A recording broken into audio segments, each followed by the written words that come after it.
Hafizabad Jalalpur road पर मुतअद्दिद दुकानें तजावजात की जद में। रोड के दोनों तरफ 15 से 18 फीट तक दुकानें गिरा दी गईं। ਜਿਹਦੇ ਤੇ ਹੁਣ ਸੱਟ ਮਾਰੀ ਉਹ ਕਦੀ ਵੀ ਨਹੀਂ ਆਦਾ ਤੂੰ ਚੰਗਾ ਵੇ। 1.5 ਮਹੀਨਾ ਹੋ ਗਿਆ ਬੇਰੁਜ਼ਗਾਰ ਹੋਇਆ ਪਿਆ, ਕਾਰੋਬਾਰ ਕੋਈ ਨਹੀਂ ਹੈ, ਗਰੀਬਾਂ ਤੇ ਜ਼ੁਲਮ ਕਰ ਰਹੇ ਹਨ। ਸਾਡੇ ਵਾਸਤੇ ਅੱਛਾ ਨਹੀਂ ਕੀਤਾ।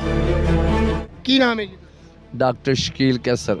ਅੱਛਾ ਡਾਕਟਰ ਸਾਹਿਬ, ਇਹ ਦੱਸੋ ਕਿ ਇਹ ਜਿਹੜਾ ਤੁਹਾਡਾ ਕਿੰਨਾ ਏਰੀਆ ਜਿਹੜਾ ਹੈ ਉਹ ਇਹਦੇ ਵਿੱਚ ਹੈ? ਜੀ ਮੇਰਾ ਉਹਨਾਂ ਨੇ 15 ਫੁੱਟ ਕਰਕੇ ਤੇ ਹੁਣ 12 ਫੁੱਟ ਰਹਿਣ ਦਿੱਤਾ।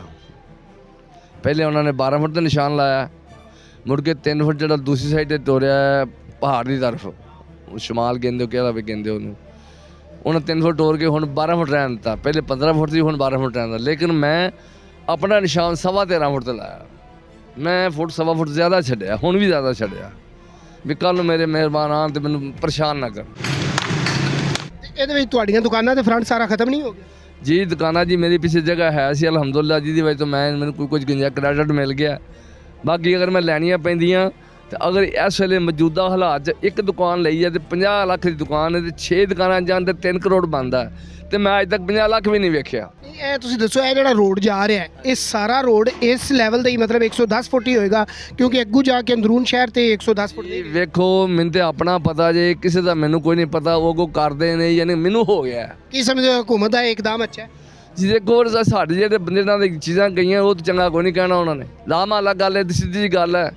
ਜਿਹਦੇ ਤੇ ਤੁਹਾਨੂੰ ਸੱਟ ਮਾਰੀ ਉਹ ਕਦੀ ਵੀ ਨਹੀਂ ਆਦਾ ਤੂੰ ਚੰਗਾ ਵੇ।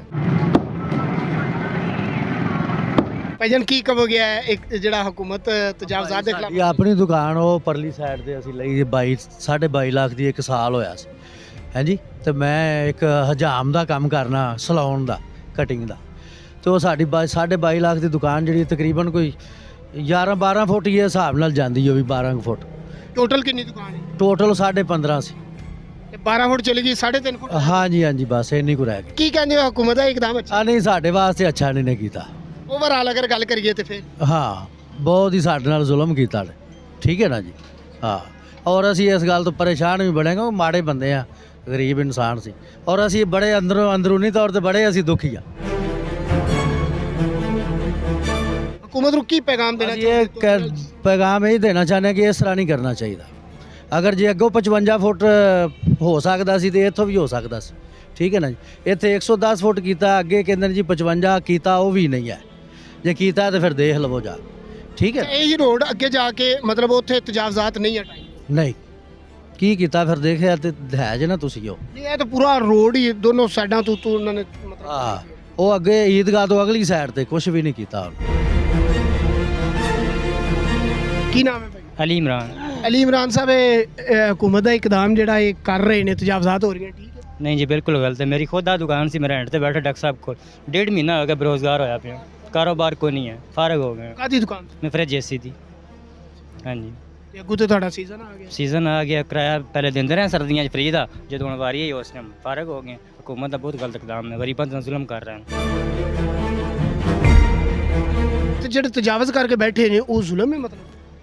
ਤਜਾਵਜ਼ ਜਦੋਂ ਪਹਿਲੇ ਨਕਸ਼ੇ ਬਣਾਏ, ਨਕਸ਼ੇ ਨਾ ਪਾਸ ਕਰ, ਨਕਸ਼ੇ ਦੇ ਨਾਲ ਗਵਰਨਮੈਂਟ ਦੇ ਬੰਦੇ ਪਾਸ ਕੀਤੇ ਨੇ ਨਾ, ਕਿਉਂ ਕੀਤੇ ਨਾ ਕਰਨ ਦਿੰਦੇ ਪਹਿਲੇ? ਤੁਹਾਡਾ ਮਤਲਬ ਹੈ ਕਿ ਜਦੋਂ ਨਕਸ਼ੇ ਪਾਸ ਕੀਤੇ ਨੇ ਉਦੋਂ ਇਹ ਕੰਮ ਹੋਣਾ ਚਾਹੀਦਾ ਸੀ? ਉਦੋਂ ਹੋਣਾ ਚਾਹੀਦਾ ਸੀ, ਹੁਣ ਕਿਉਂ ਲੋਕਾਂ ਨੂੰ ਬੇਰੁਜ਼ਗਾਰ ਕਰ ਦਿੱਤਾ ਗਿਆ ਹੈ। ਕੀ ਨਾਮ ਹੈ? ਸਰ ਇਬਰਾਹਿਮ ਬਾਬਰ। ਅੱਛਾ ਇਬਰਾਹਿਮ ਬਾਬਰ ਸਾਹਿਬ, ਤੁਸੀਂ ਦੱਸੋ ਹਕੂਮਤ ਦਾ ਇਹ ਕਦਮ ਜਿਹੜਾ ਉਹ ਤਜਾਵਜ਼ਾਤ ਦੇ ਖਿਲਾਫ ਆਪਰੇਸ਼ਨ ਹੋ ਰਿਹਾ, ਠੀਕ? ਸਰ ਤਜਾਵਜ਼ਾਤ ਦੇ ਖਿਲਾਫ ਆਪਰੇਸ਼ਨ ਤਾਂ ਠੀਕ ਹੈ, ਲੇਕਿਨ ਕਿਸੇ ਦੇ ਘਰ ਨੂੰ ਜਦੋਂ ਤਮੀਰ ਕੀਤਾ ਗਿਆ, ਨਕਸ਼ਾ ਬਣਾਇਆ ਗਿਆ, ਇਹਨਾਂ ਨੇ ਆਪਣੀਆਂ ਫੀਸਾਂ ਲਈਆਂ ਨੇ, ਉਦੋਂ ਬਿਲਕੁਲ ਅਸੀਂ ਠੀਕ ਕਰ ਰਹੇ ਸਾਂ। ਹਕੂਮਤ ਨੂੰ ਰੈਵਨਿਊ ਨੂੰ ਗਿਆ, ਅਸੀਂ ਆਪਣੀ ਜਗ੍ਹਾ ਤੇ ਬੈਠੇ ਹਾਂ, ਮਲਕੀਅਤ ਦੇ ਰਜਿਸਟਰੀਆਂ ਸਾਡੇ ਕੋਲ ਨੇ, ਲੇਕਿਨ ਸਾਡੇ ਘਰ ਦੀ ਜਿਹੜੀ ਜਮ੍ਹਾਂ ਪੂੰਜੀ ਹੈ ਉਹ ਸਾਰੀ ਚਲੀ ਗਈ। ਨਹੀਂ, ਰੋਜ਼ਗਾਰ ਖੁੱਲਾ ਵੀ ਤੇ ਹੈ ਨਾ, ਮੈਸਨ ਵਰਕ ਬੜਾ ਖੁੱਲ ਗਿਆ, ਮਜ਼ਦੂਰੀ ਜੀ ਮਜ਼ਦੂਰੀ ਤੇ ਫਿਰ ਉਹਨਾਂ ਸੇ ਖੁੱਲ ਗਈ ਨਾ, ਤੇ ਉਹਨਾਂ ਦਾ ਮਟੀਰੀਅਲ ਵੀ ਉਹਨਾਂ ਦਾ ਹੀ ਲੱਗਣਾ, ਸੀਮੈਂਟ, ਰੇਤ, ਬਜਰੀ। ਅਗਰ ਜਿਵੇਂ ਇਮਰਾਨ ਗੱਲ ਕਰਾਂਗੇ ਤਾਂ ਇਮਰਾਨ ਲੰਮੇ ਵਿਕਰੀ ਹੈ, ਤੇ ਰੇਤ ਬਜਰੀ ਇਹਨਾਂ ਦੀ, ਸੀਮੈਂਟ ਇਹਨਾਂ ਦਾ, ਸਰੀਆ ਇਹਨਾਂ ਦਾ ਲੱਗਣਾ। ਜਿਹੜਾ ਵੀ ਕੰਮ ਹੁੰਦਾ ਇਹ ਤੋੜ ਫੋੜ ਕਰ ਛੱਡਦੇ ਨੇ। ਬਣਾਉਣਾ ਵੀ ਇਹਨਾਂ, ਢਾਣਾ ਅਸੀਂ ਹੈ ਤੇ ਬਣਾਉਣਾ ਵੀ ਅਸੀਂ ਹੈ। ਨਹੀਂ, ਅੱਛਾ ਜਦੋਂ ਕ੍ਰੇਨ ਆਉਂਦੀ ਉਹਦੇ ਕੋਈ ਪੇਮੈਂਟ ਵੀ ਲੈਂਦੇ ਨੇ ਫਿਰ ਟਾਂ ਦੀ? ਸਾਰੇ ਢਾਣ ਦੀ ਪੇਮੈਂਟ ਇਹਨਾਂ ਕੀ ਲੈਣੀ ਹੈ? ਆਉਂਦੇ ਨੇ ਬਸ ਅੱਜ ਹੀ ਤੁਹਾਨੂੰ ਕਹਿ ਦਿੱਤਾ ਸੀ ਹਟਾ ਦਿਓ, ਕਿਵੇਂ ਹਟਾ ਦਈਏ? ਸਾਰੀ ਉਮਰ ਦੇ ਅਸੀਂ ਬੈਠੇ ਹਾਂ, ਸਾਡੇ ਕੋਲ ਰਜਿਸਟਰੀ ਮੌਜੂਦ ਹੈ, ਲੇਕਿਨ ਉਹਦੇ ਬਾਵਜੂਦ ਵੀ ਸਾਡੇ ਨਾਲ ਜ਼ਿਆਦਤੀ ਹੈ। ਲੇਕਿਨ ਉਹਦੇ ਮਾਧੇ 'ਚ ਵੀ ਅੱਜ ਤੱਕ ਕੋਈ ਚੀਜ਼ ਨਹੀਂ ਮਿਲ ਰਹੀ। ਤਾਂ ਮਤਲਬ ਇਹਦਾ ਕੁਝ ਵੀ ਨਹੀਂ ਮਿਲੇਗਾ ਜਿਹੜੀ ਤਜਾਵਜ਼ਾਤ ਖਤਮ ਹੋ ਰਹੀ? ਦੀ ਘੜੀ ਤੋਂ ਕੁਝ ਵੀ ਨਹੀਂ ਮਿਲੇਗਾ। ਫਾਕਾ ਕਸ਼ੀ ਤੇ ਆ ਹਕੂਮਤ ਨੇ ਰੋਜ਼ਗਾਰ ਦੇਣ ਆਈ ਸੀ ਬੇਰੋਜ਼ਗਾਰ ਕਰਤਾ।